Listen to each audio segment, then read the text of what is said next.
Last class में हमने सीखा था magnetic field due to thin wire, ठीक है, और उसका हमने फॉर्मूला भी देखा था, आया था mu not I by 2 pi r आया था, और उसका हमने पहले बायो-सावर्ट लॉ से भी निकाला था।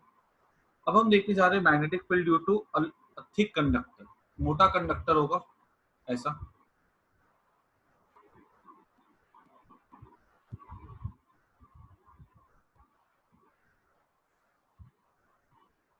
ठीक है, और यहाँ पर बहुत, इसको मैंने थोड़ा गैप क्रिएट कर देता हूँ मैं, और इसके में ना यूनिफॉर्मली करंट फ्लो कर रही है।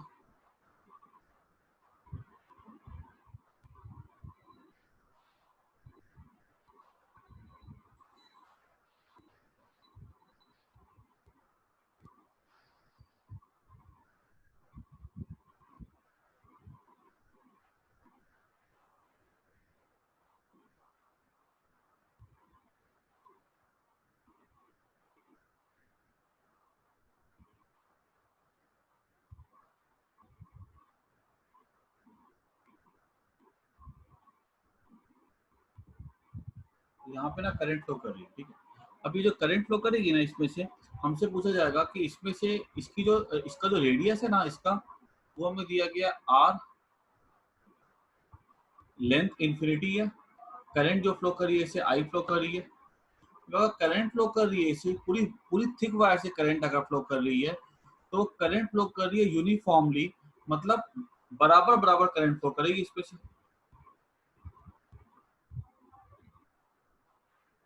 ये ऐसे यहाँ से करंट फ्लो कर रही है,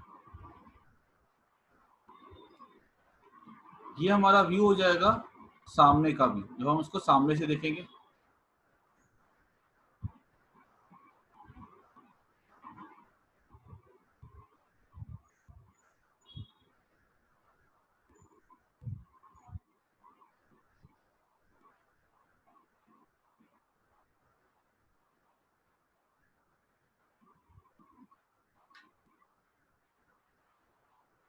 ये ना एक्चुअली आईएससी न्यूटन फिजिक्स में नहीं दिया हुआ ये वाला टॉपिक, लेकिन क्या कहते हैं सीबीएसई, और अभी के सीबीएसई पूरा कर दिया है, अदरवाइज एनसीईआरटी में तो मतलब शायद से दिया हुआ है। अब करंट अगर ऐसे फ्लो करेगा, हमसे क्या पूछा गया है कि मैग्नेटिक फील्ड की वैल्यू बताओ। सर वापिस आवाज नहीं आ रही है, दब रही है सर। ये किसी का अनम्यूट हुआ है भाई।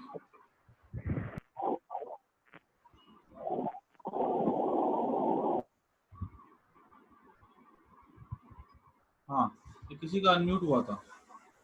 ये यहाँ पे हमारे पास ये एक्सिस है, ये हमारी होगी एक्सिस, ठीक है, और हमसे क्या बोला गया है कि बताओ मैग्नेटिक फील्ड की वैल्यू एट दिस पॉइंट क्या होगी, और इसकी दूरी यहाँ से जो एक्सिस से जो है ना वो ली गई है स्मॉल आर। याद रखना किसी भी चीज का जो रेडियस होता है ना, वो हमेशा हम क्या लेते हैं, कैपिटल आर। जैसे वायर का रेडियस हमने क्या लिया, कैपिटल आर, और हमसे पूछा गया कि मैग्नेटिक फील्ड जो है ना स्मॉल आर डिस्टेंस पे क्या होगी।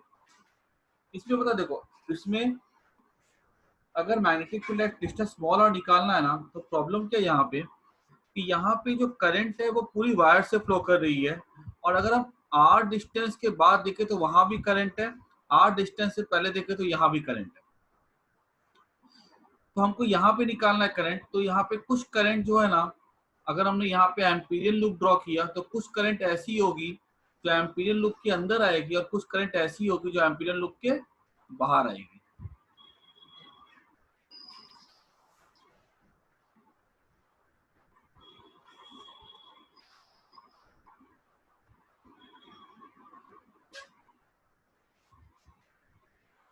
दिख रहा है क्लियरली यहाँ से, कुछ करंट जो है ना इस एम्पीरियल लूप से पास करेगी, और बहुत सारी करंट जो एम्पीरियल लूप से पास नहीं करेगी। ये जो पूरी जो करंट कैरिंग कंडक्टर है ना, इसको तुम ऐसा इमेजिन कर सकते हो कि करंट कैसे फ्लो कर सकती है थिक कंडक्टर से। तो आप ऐसा सोचो कि मान लो कोई हमारे पास कोई प्लास्टिक का ऐसा करके कुछ है, ठीक है, फिगर, जिसके अंदर हमने हमने पतली पतली वायर रख दी है, बहुत पतली पतली वायर, ठीक है, बहुत पतली पतली वायर रख दी है हमने, और हमने उसको एकदम एक दूसरे से इंसुलेट कर दिया,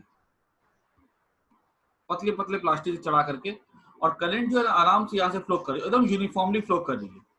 और अगर हमने इसका टॉप व्यू लिया ना अगर, तो ऐसे की पतली पतली वायर्स है, ठीक है, जो कि फ्लो कर रही है करंट, और एकदम यूनिफॉर्मली फ्लो कर रही है, ठीक है। हर 1 सेंटीमीटर स्क्वायर एरिया में हमको जो नंबर ऑफ वायर दिखेंगे ना वो सेम दिखेंगे। तो हमको ये वाला फिगर मिल जाएगा जिसमें कि वो होगा थिक कंडक्टर वाला। इसका अगर हमने टॉप व्यू लिया ना, इसका टॉप व्यू कुछ ऐसा बनेगा।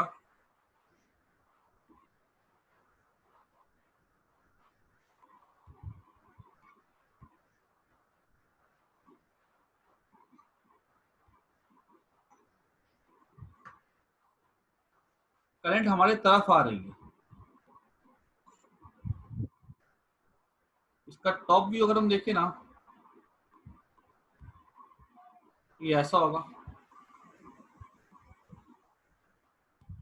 ये ऐसा होगा। ये कौन सा व्यू हो गया? साइड व्यू, मतलब हम इधर खड़े होकर के देख रहे हैं। ये कौन सा व्यू हो गया? टॉप व्यू, हम ऊपर से देख रहे हैं ऐसे, ठीक है। तो हमको ये करंट कैसी दिखेगी? बाहर आते हुए दिखेगी।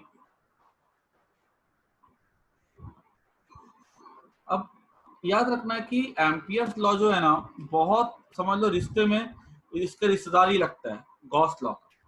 उसमें ईडीएस था, इसमें वीडीएल है।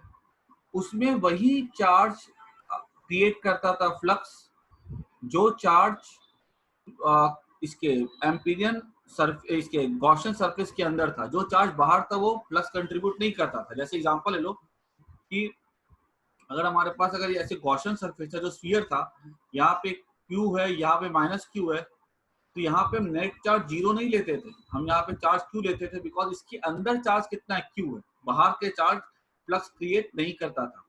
इन द सेम वे जब हम एम्पियर्स लॉ पढ़ते हैं, तो जो बाहर का जो करंट होगा वो लाइन इंटीग्रल में कंट्रीब्यूट नहीं करेगा, ठीक है। खाली वही करंट करेगा लाइन इंटीग्रल में कंट्रीब्यूट जो करंट हमारे एम्पियर लूप के अंदर होगा। यहाँ पर क्लियरली देख सकते हैं हम लोग कि यहाँ पर जो हमको दिख रहा है ना, ये वाला पार्ट,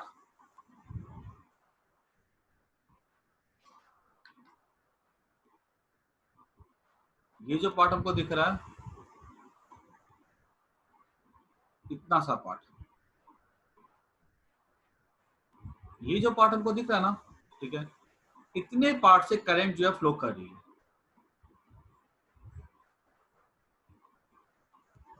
इतने पार्ट से जो होगी ना, इधर से लेकर के, यहां से लेकर के, यहां से अगर हम जाते हैं ऐसे करके, यहां से जाते हैं अगर ऐसे करके, ठीक है, और ये ऐसे इतने से यहां से करंट फ्लो करेगी। मतलब जिस सिलेंडर से करंट पास हो रही है, ठीक है, जिसका हमको रेडियस लेना है, वो रेडियस कितना होगा? वो रेडियस हो जाएगा स्मॉल आर, ठीक है। ये जिस सिलेंडर से करंट पास कर रही है वो कौन सा रेडियस है? स्मॉल आर है, जो हमारे काम का करंट है। करंट तो पूरी वायर में, लेकिन हमारे काम का जो है वो इतने यहाँ वाले पार्ट का current, that current is inside the Amperian loop. दिख रहा है यहाँ से लेकर के यहाँ तक की जो भी करंट होगी, एक लाइन, दो लाइन, तीन लाइन, ये हमको देखनी है। ये भी कर रही है तो इसको भी काउंट कर लेंगे, जो भी करंट होगी।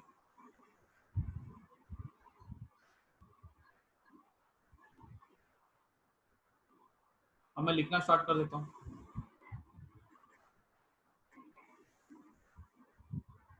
पहला ये लिख दिया साइड व्यू, देता हूँ टॉप व्यू, ठीक है। और यहाँ पे इसका अगर मैं रेडियस आर ड्रॉ करूँ,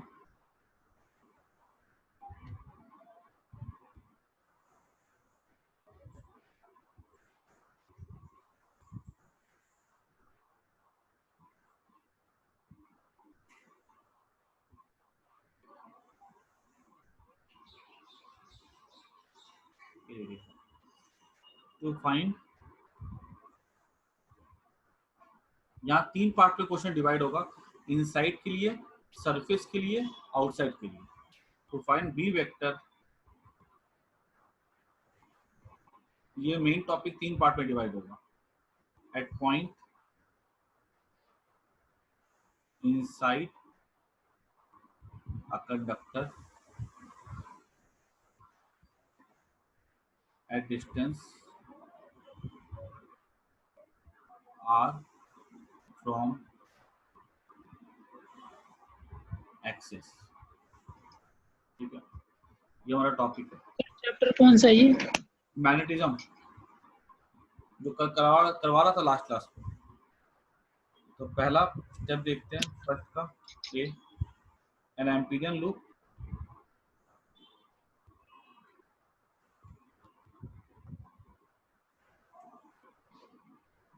of radius r is drawn। ठीक है, उसके बाद ये पॉइंट P मान लेते हैं। स्टेप नंबर बी, अब देखो जैसे करंट कैरिंग वायर की हमने क्या देखा था कि जो मैग्नेटिक फील्ड था उसका डायरेक्शन कैसा था, हमेशा टेंजेंशियल था। मान लो कोई ये लॉन्ग करंट कैरिंग वायर है, लॉन्ग करंट कैरिंग वायर की मैंने क्या बताया थे, राइट हैंड पाम रूल, इधर भी थंब है उधर करंट को दिखाओ और फिंगर्स को कर्ल करो, इधर फिंगर्स कर्ल करेंगे ना उधर हो जाएगा मैग्नेटिक फील्ड। तो अगर हम इस कंडक्टर की बात करें तो यहाँ मैग्नेटिक फील्ड किधर होगा, देखो यहाँ पर मैग्नेटिक फील्ड ऐसा हो जाएगा, यहाँ ऐसा हो जाएगा। फिंगर्स को कर्ल करके देख लो एक बार, थंब को ऊपर रखो, फिंगर्स को कर्ल करो। ठीक है, ये ऐसा मैग्नेटिक फील्ड हो गया। तो मैं यहाँ पे लिख सकता हूँ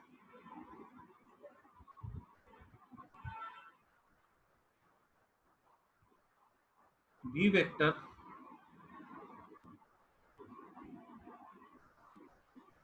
makes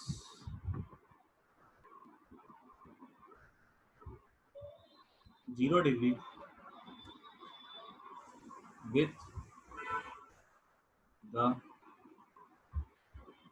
coaxial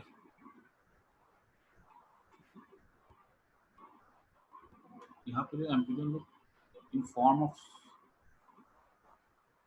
coaxial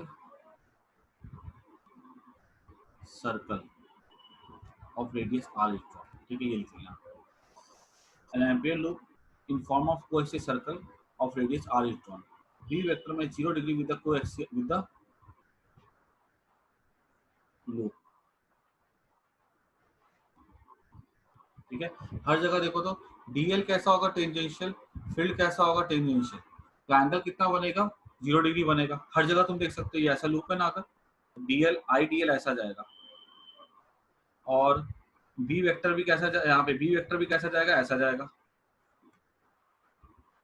तो थीटा कितना होगा, 0 डिग्री हो गया। इन द सेम वे इधर से भी चेक कर लो, आई डी एल बी के बीच में एंगल 0 होगा, यहाँ से भी चेक कर लो, हर जगह कितना होगा एंगल, वो 0 0 बनेगा। और हमने लास्ट क्लास में सीखा था कि ये जो एम्पियर्स लॉ होता है ना, ये वैलिड कब होता है, ये तब वैलिड होता है जब बी और डीएल के बीच में एंगल 0 डिग्री होता है, 90 डिग्री होता है। ठीक है, या बी हो ही ना, यहाँ तो 0 डिग्री आ रहा है। Step number 2,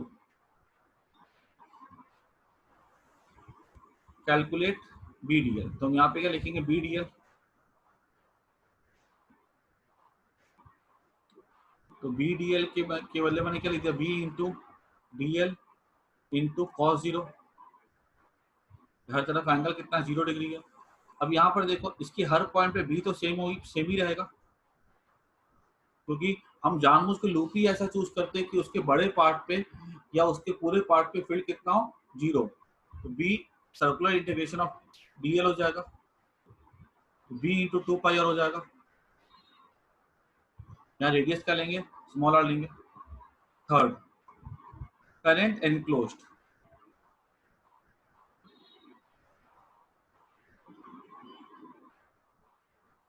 current enclosed. ठीक है, देखो यहाँ पे करंट एनक्लोज कैसे निकलेगा, यहाँ पे करंट एनक्लोज हमको ये पता पूरे बड़े वाले रेडियस से, कैपिटल आर से करंट आई पास हो रहा है, तो इतने एरिया से कितना करंट पास होगा, तो इसको यूनिटरी मेथड से हम निकाल सकते हैं। ऐसा लिखेंगे, करंट डेंसिटी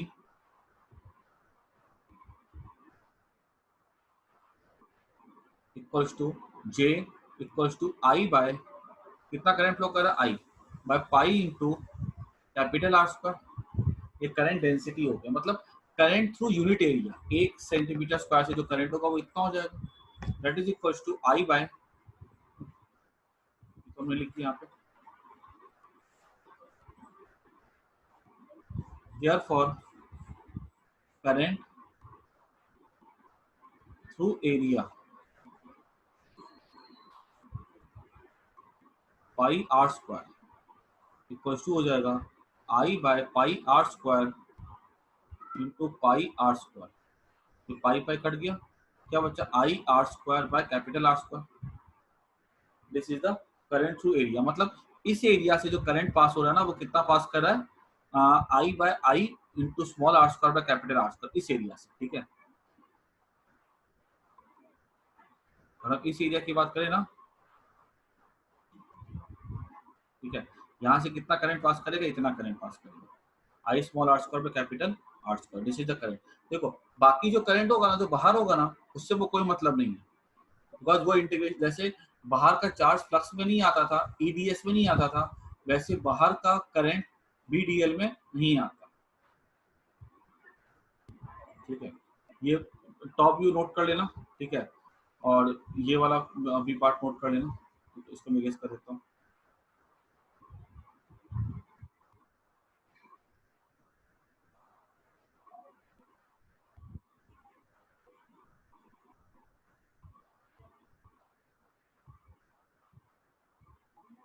फोर्थ में क्या लिखेंगे,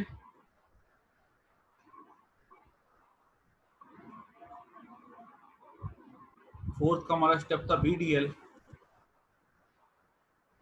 equals to mu not I, तो सर्कुलर इंटीग्रेशन का बीडीएल कितना हो जाएगा, B into two pi R equals to mu not times current passing, current कितना पास कर रहा है, I R square by capital R square, ये एक आर कट जाएगा, बी इक्वल्स टू क्या हो जाएगा, mu not I into small R by two pi R square, this is the magnetic field, ठीक है। और यहाँ पे आप क्लियरली देख सकते हैं कि ये पूरा का पूरा पार्ट एक कांस्टेंट है, लेकिन जैसे जैसे हम सेंटर से दूर जाएंगे, ठीक है, ये एक्सिस हमारा, जैसे जैसे हम एक्सिस से दूर जाएंगे स्मॉल आर बढ़ेगा, स्मॉल आर बढ़ेगा, जिससे क्या होगा, जो मैग्नेटिक फील्ड होगा ना वो इंक्रीज करेगा। कौन करे ऐसे, ठीक है, जैसे जैसे हम लोग स्मॉल आर को बढ़ाएंगे वैसे वैसे क्या होगा, मैग्नेटिक फील्ड जो होगा वो इंक्रीज करेगा। तो ये हमारा हो गया एक्सप्रेशन, ठीक है, ये इनसाइड क्लियर हो गया, इसको फटाफट नोट कर जाना।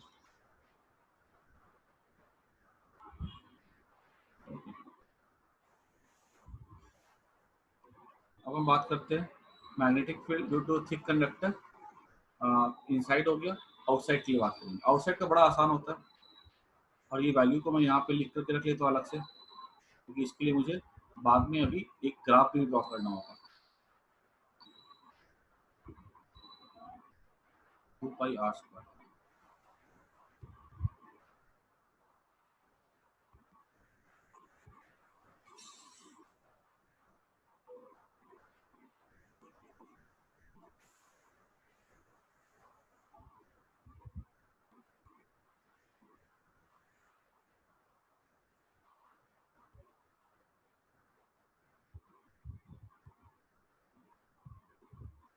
अब second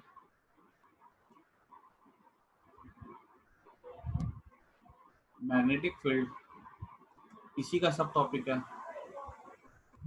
field outside thick conductor. अब अगर आउटसाइड थिक कंडक्टर है, पी पॉइंट अगर बाहर में है, तो सीधी सी बात है, यहाँ पे ड्रॉ करेंगे हम एम्पीरियल लूप, ये वाला एम्पीरियल लूप हम लोग हटा देंगे। अब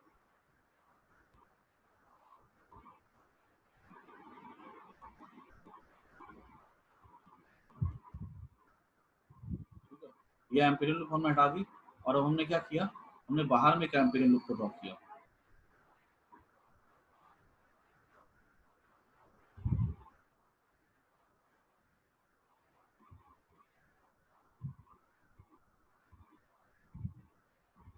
ऐसे करके, ठीक है, जो कि बाहर को इसको एनक्लोज करता है।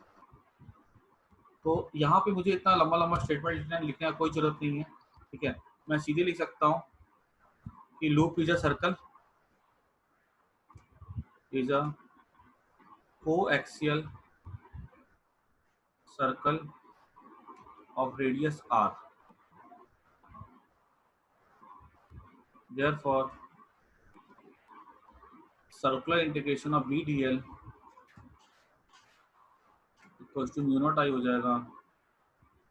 तो b इंटू, अब यहाँ पे क्लियरली देख सकते हैं कि यहाँ पे भी कैसा होगा फील्ड, फील्ड यहाँ पर भी अगर हम जाते हैं ना तो फील्ड हमको यहाँ पर भी कैसा मिलेगा, टेंजेंशियल मिलेगा।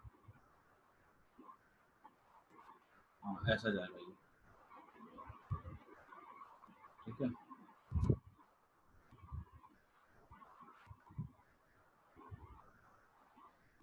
हर जगह पे अगर हम एंगल की बात करेंगे ना तो हमको थीटा कितना मिलेगा, थीटा हमको मिलेगा 0।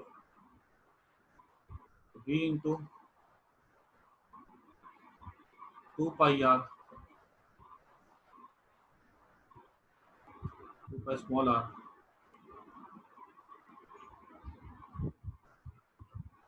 Equals to mu not I. क्योंकि यहाँ तो सीधी सी बात है, फुल करंट इस लूप के अंदर आ रही है ना, तो हमको कोई वो तो यूनिटरी मेथड यूज करने की जरूरत है, फुल करंट अगर आ रही है तो v कितना हो जाएगा, mu not I by 2 pi r, ठीक है। अच्छा अगर हम बात करते हैं ऑन सरफेस के लिए,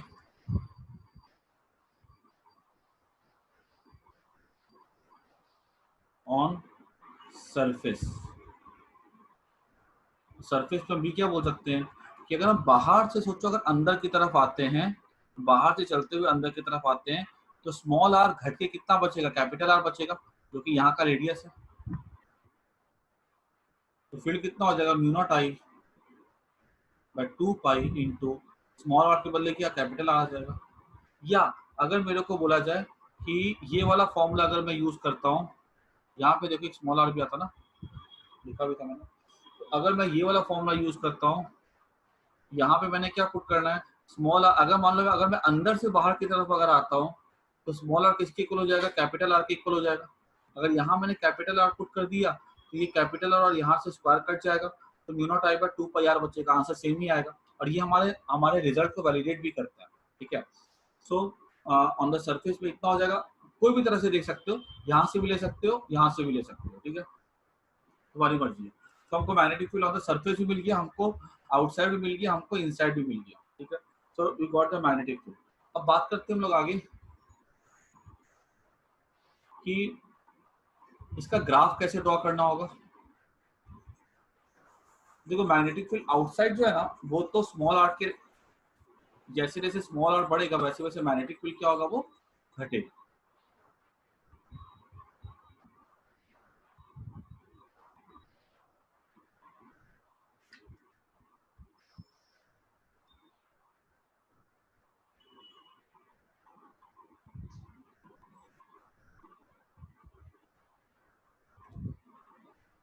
देखो अगर हम अंदर की बात करें ना, तो मैग्नेटिक फील्ड जैसे जैसे स्मॉल आर बढ़ेगा वैसे वैसे मैग्नेटिक फील्ड जो होगा वो भी बढ़ेगा। तो अगर हमने स्मॉल आर को 0 पुट कर दिया तब तो स्मॉल आर 0 तो फील्ड 0। तो कैसे यहाँ से ग्राफ स्टार्ट करेगा,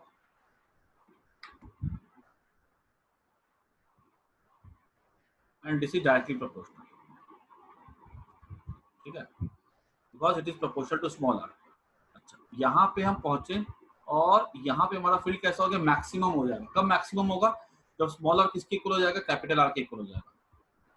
तो बी नॉट मैक्सिमम हो जाएगा mu not I by 2 pi capital R, which is a field at the centre. यहाँ पे कब जाकर के ये मैक्सिमम होगा, जब रेडियस, जब हमारा डिस्टेंस क्या हो जाएगा, कैपिटल आर हो जाएगा, which is at the surface. ये मैंने यहाँ लिख दिया,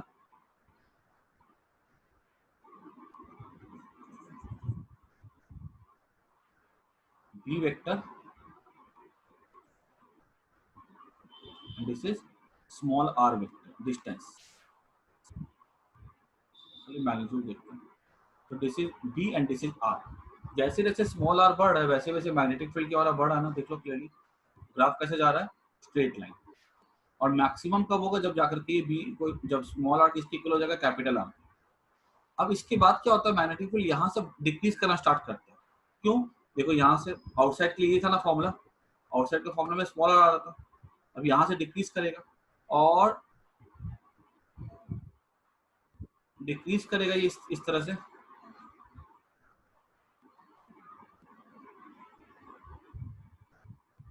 this will continue to go like this. ठीक है,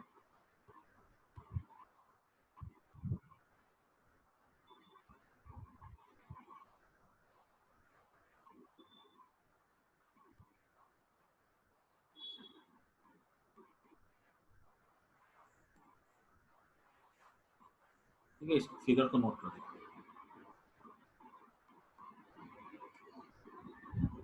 small r, this is the graph for B versus I for B versus R for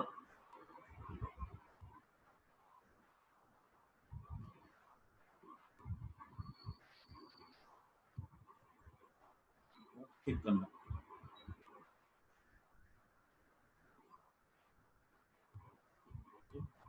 ये हमारा पूरा पूरा टॉपिक हो गया।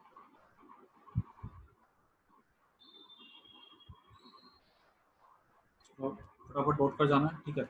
And this is relatively more important for CBSE board, ठीक है, क्योंकि आईसीएसई बोर्ड में ये बुक में नहीं दिया हुआ है, फिर भी कर दो क्योंकि एंट्रेंस में तो काम आएगा ही आएगा, और बोर्ड के लिए उतना इम्पोर्टेंट नहीं है ये।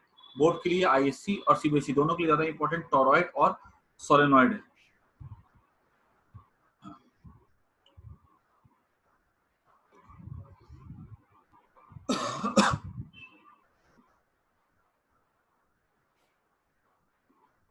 इसको मैं रेस कर देता हूँ।